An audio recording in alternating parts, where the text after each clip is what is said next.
When King Charles quietly signed the papers, few outside the palace understood what had just happened. But behind the golden doors of Buckingham Palace, a single royal decision changed the course of a young princess's life.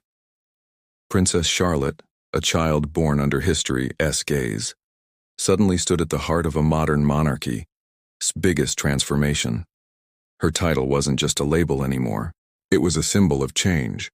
From the spare to a future royal leader, Charlotte's new role reveals a side of King Charles the world rarely sees: a father, a reformer, and a monarch determined to redefine tradition. So, why did he do it? And what does this truly mean for the future of the crown? If you love royal stories filled with emotion, history, and hidden meaning, you're in the right place.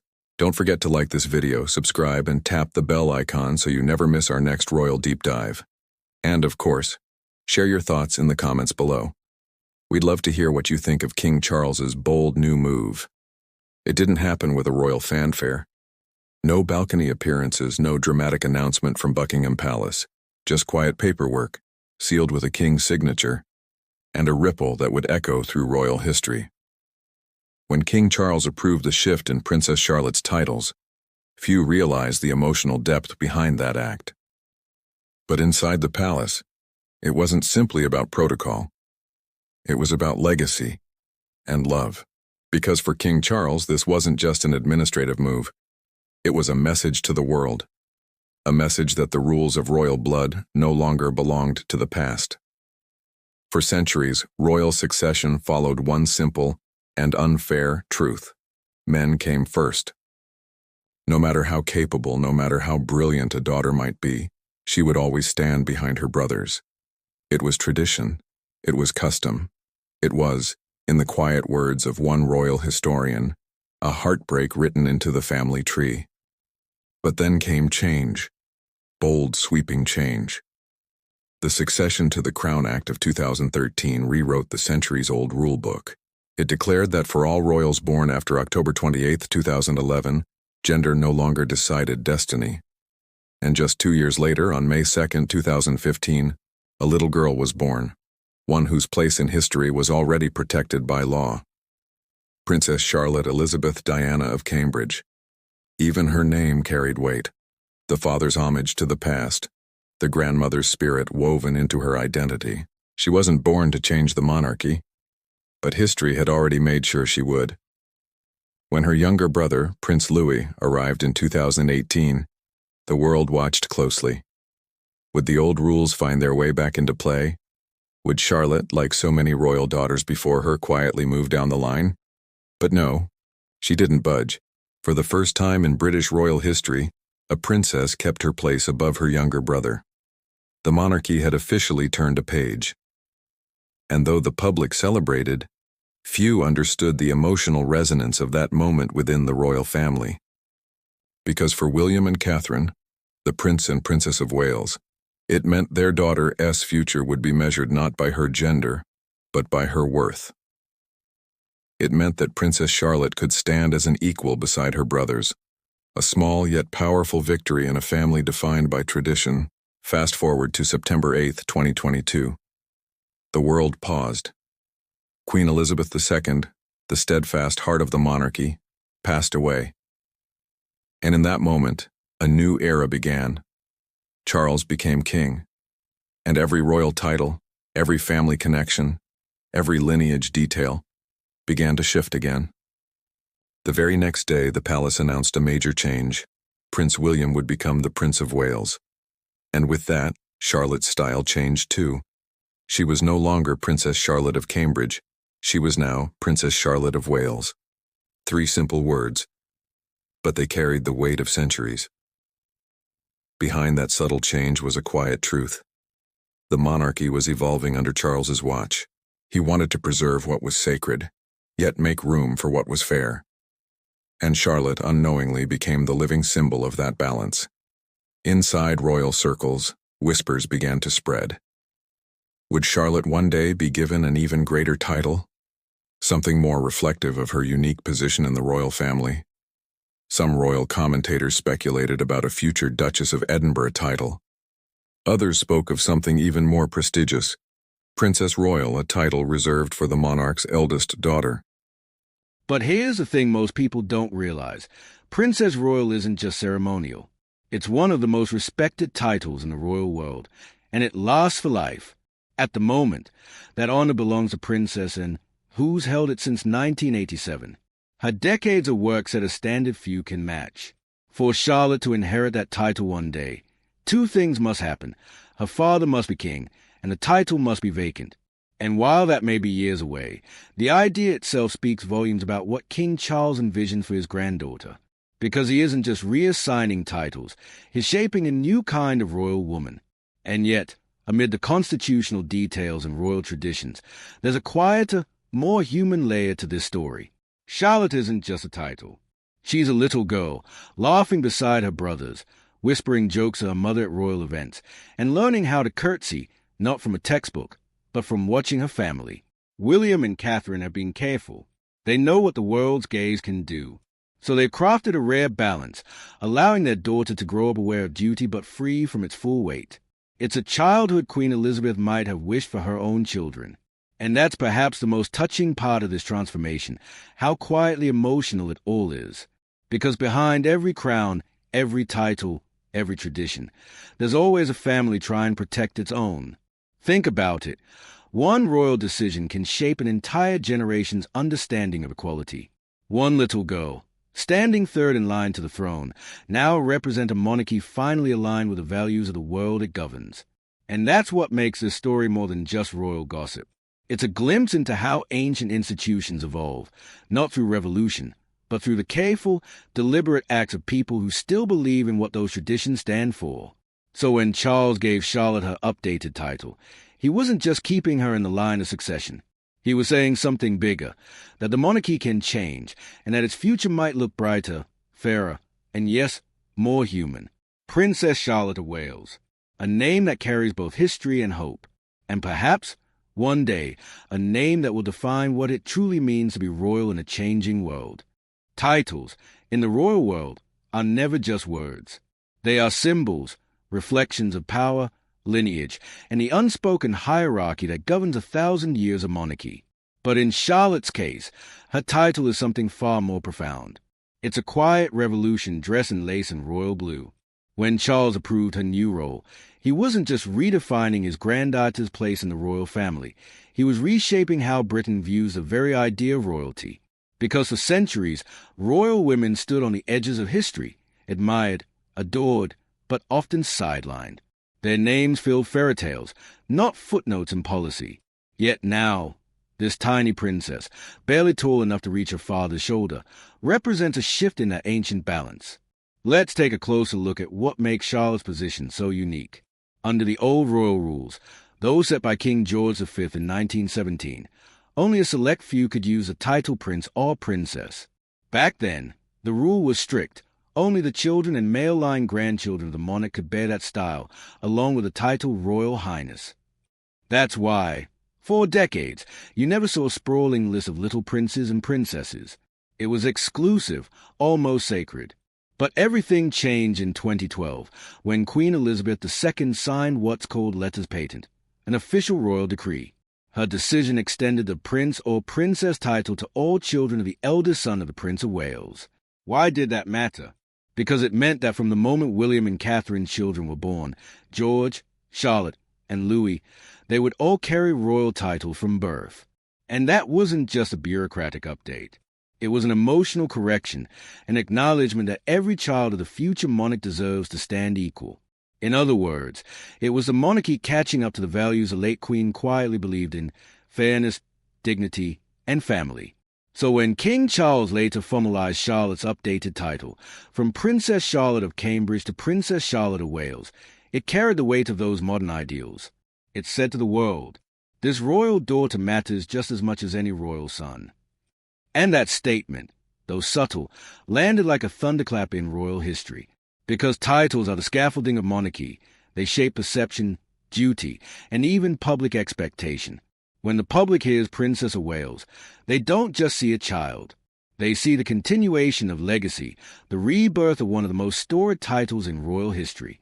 After all, Princess of Wales once belonged to Diana, a name forever etched into global memory. Now, her granddaughter carries that same association, albeit in a new era, under a gentler light. That connection alone carries emotional gravity that's impossible to ignore. And yet, there's another layer, one that speaks directly to the monarchy's future.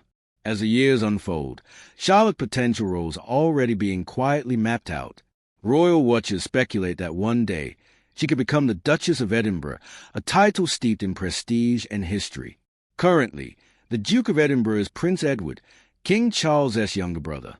But his version of the title is for life only. Once it returns to the crown, it becomes available again. And that's where Charlotte comes in, granting her that dukedom, many believe, will be both symbolic and strategic. It would anchor her in public service while acknowledging her senior position in the royal family.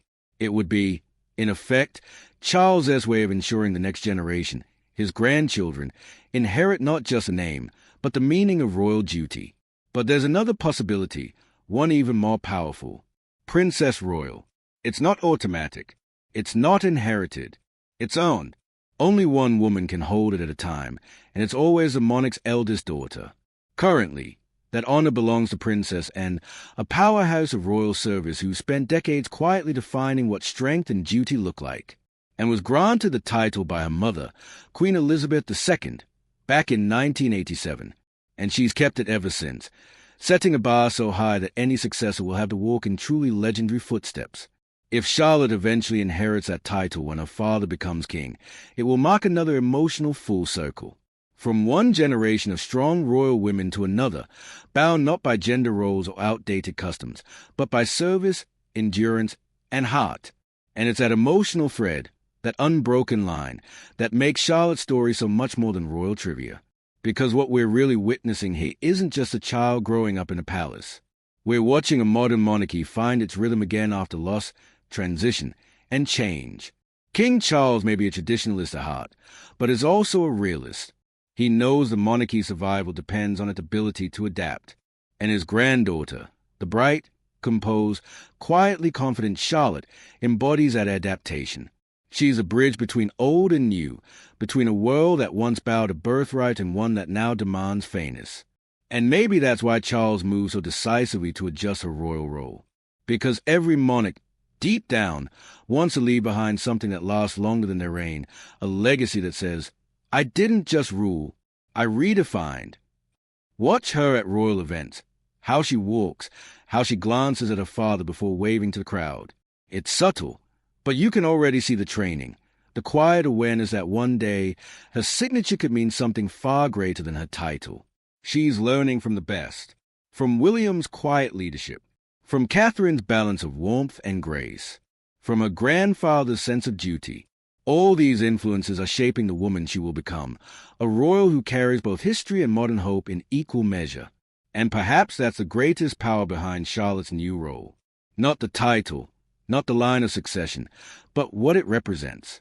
It's proof that the monarchy still has room to grow, that it can adapt without losing itself.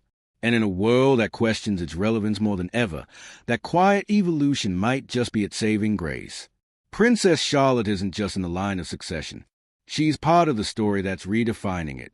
The world is changing fast, faster than even the oldest royal traditions can sometimes keep up with.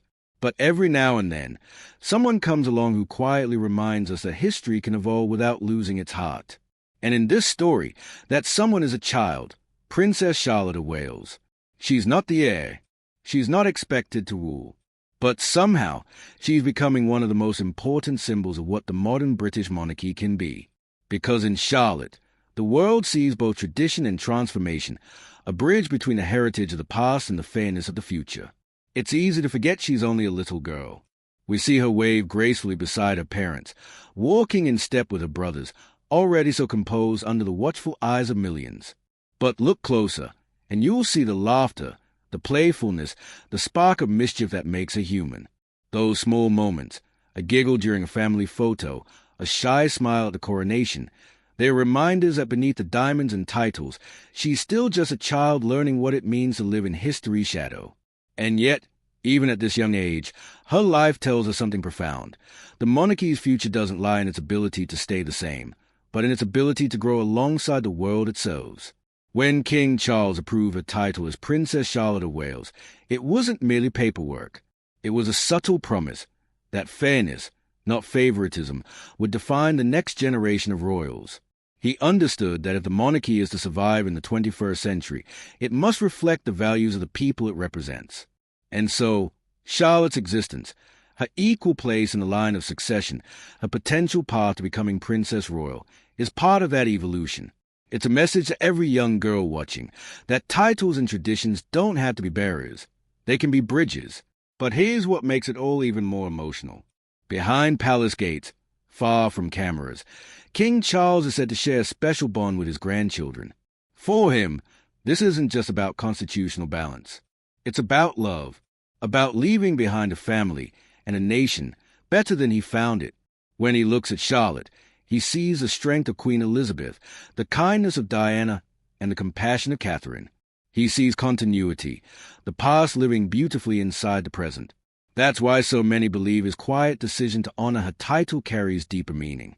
Because every monarch faces a question: how do you remain timeless while still belonging to now? And through Charlotte, Charles might have found his answer. In a way, Charlotte's story mirrors Britain's own, rooted in tradition, but moving toward equality, empathy, and inclusion. The monarchy may wear crowns, but its survival depends on how it connects with ordinary lives. And no one represents a balance better than a princess born into history, yet growing up in the modern world. She's not living in a fairy tale. She's living in a transformation. A world where being royal doesn't mean being unreachable, but being relatable. And that's what people respond to. We no longer just want to watch the royals. We want to understand them, their emotions, their struggles, their humanity.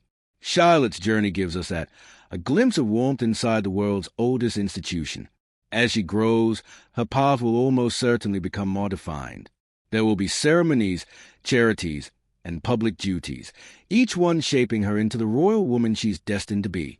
And when the time comes, whether she becomes Duchess of Edinburgh or Princess Royal, she'll carry those titles not as ornaments, but as responsibilities. Because the lesson she's learning from her parents and grandparents is simple. Royalty is not about privilege. It's about purpose. And maybe that's the greatest royal message of all. There's a poetic irony in all this. A monarchy once built on the idea that blood determined everything is now placing its faith in the very thing that transcends blood, equality. And it's doing so through a little girl with a smile bright enough to soften even the sternest royal portrait. Princess Charlotte of Wales stands third in line to the throne, but perhaps first in line to symbolize a kinder, fairer future. She doesn't have to rule to make history. She already is. And that is the heart of this story. A quiet moment inside Buckingham Palace. A king's decision few even notice, but one that might change everything for the next generation of royals. Princess Charlotte's new title isn't just a formality. It's a reflection of progress, a sign that even in the most traditional corners of Britain, equality and emotion can coexist with tradition. So, what do you think? Was King Charles right to modernize the royal titles, or should the monarchy hold tighter to its old ways? We'd love to hear your thoughts below. If you enjoyed this deep dive into royal history and emotion, don't forget to like this video, subscribe, and turn on notifications. Because every week, we explore the stories behind the crowns, the hearts behind the headlines, and the legacy behind the names. Until next time, stay curious, stay kind, and remember, sometimes the quietest royal moments are the ones that change everything. Crown.